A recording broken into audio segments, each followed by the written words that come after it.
তখন প্রশ্নের উত্তরগুলো স্পষ্ট না পেলেও এখন প্রশ্নের উত্তরগুলো ঠিকই আমার কাছে আছে।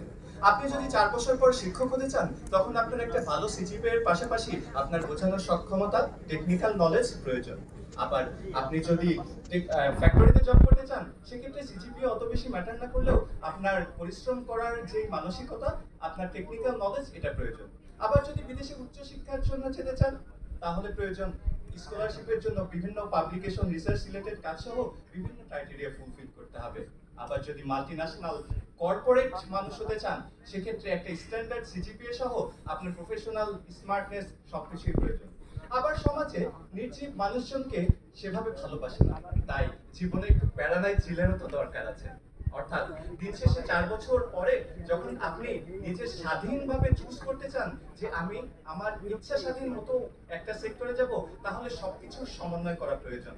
এখন প্রশ্ন হলো, সবকিছুর সমন্বয় কি আদৌ করা সম্ভব? তার আগে ছোট্ট করে আমার পরিচয়টা একটু দিয়ে দেয়। আমি এক্স ক্যাডেট কর্পোরাল সাদ হোসাইন, ৩৩ ব্যাটালিয়ন